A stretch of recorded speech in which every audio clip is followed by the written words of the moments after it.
রাজধানীর কাকরাইলে 14 মে তথ্য উপদেষ্টা মাহফুজ আলমকে লক্ষ্য করে পানির বোতল নিক্ষেপের ঘটনায় ক্ষোভ প্রকাশ করেছেন জাতীয় নাগরিক পার্টি এনসিপির শীর্ষ পর্যায়ের নেতারা। তাদের প্রশ্ন, মাহফুজ আলমের সঙ্গে যা হয়েছে তার চেয়ে নিকৃষ্ট আর কি হতে পারে।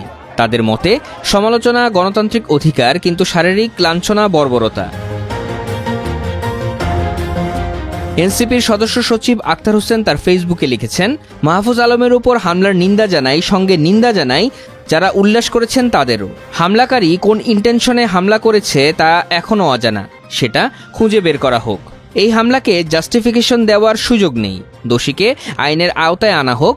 সঙ্গে যেসব ন্যায্য দাবি নিয়ে জগন্নাথ বিশ্ববিদ্যালয়ের শিক্ষক শিক্ষার্থীরা এসেছেন সেসব দ্রুত বাস্তবায়ন করা হোক। এনসিপির উত্তরাঞ্চলের মুখ্য সংগঠক সার্জিস আলম ফেসবুক পোস্টে লিখেছেন, মাহফুজ আলম শিক্ষা উপদেষ্টা নন কিংবা জগন্নাথ বিশ্ববিদ্যালয়ের দাবিগুলোর সঙ্গে সম্পৃক্ত কোনো দায়িত্বপ্রাপ্ত প্রতিষ্ঠানের সঙ্গে সম্পর্কিত নন।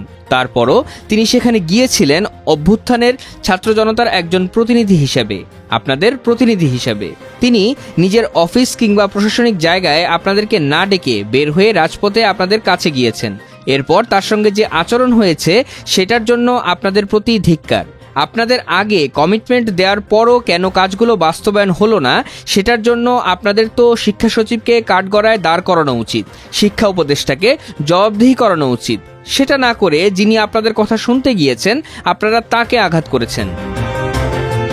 এনসিপির দক্ষিণাঞ্চলের মুখ্য সংগঠক হাসনাত আবদুল্লাহ ফেসবুকে লিখেছেন, একজন রাষ্ট্রীয় প্রতিনিধি হিসেবে মাহফুজ আলম সমস্যা সমাধানে গিয়েছিলেন।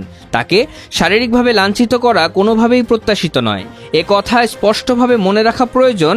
আপনাদের প্রতিনিধিত্বের দাবি বলেই তিনি আপনাদের কাছে এসেছেন। কিন্তু এ ধরনের উগ্র ও হঠকারী আচরণ ভবিষ্যতে কোনো ইতিবাচক ফল বয়ে আনবে না, বরং গণতান্ত্রিক আন্দোলনের গ্রহণযোগ্যতাকেই প্রশ্নবিদ্ধ করবে। মাহফুজ আলম আইনি পথে হাঁটবেন কিনা জানি না, তবে আন্দোলনের নেতৃত্বের উচিত প্রকাশ্যে দুঃখ প্রকাশ করা এবং ভবিষ্যতে এমন ন্যাক্কারজনক আচরণের পুনরাবৃত্তি না হওয়ার নিশ্চয়তা দেওয়া।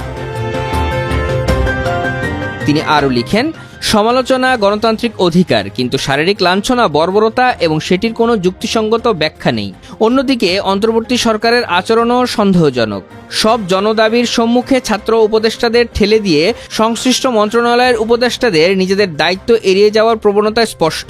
জগন্নাথ বিশ্ববিদ্যালয়ের শিক্ষার্থীদের বারবার আশ্বাস দেওয়া হলেও সেটির বিষয়ে কেন এখনও যথাযথ পদক্ষেপ নেওয়া হয়নি সেটিও এই অন্তর্বর্তী সরকারকে স্পষ্ট করতে হবে। এনসিপির জ্যেষ্ঠ যুগ্ম মুখ্য সমন্বয়ক আব্দুল হান্নান মাসুদ ফেসবুক পোস্টে লিখেছেন, আজ মাহফুজ আলমের সঙ্গে যা করেছেন তার চেয়ে নিকৃষ্ট আর কি হতে পারে। মতের পার্থক্য থাকতে পারে, কিন্তু মনে রাখবেন মাহফুজ আলম আমাদের ভাই, ভাইয়ের সম্মানে আঘাত করতে আইসেন না।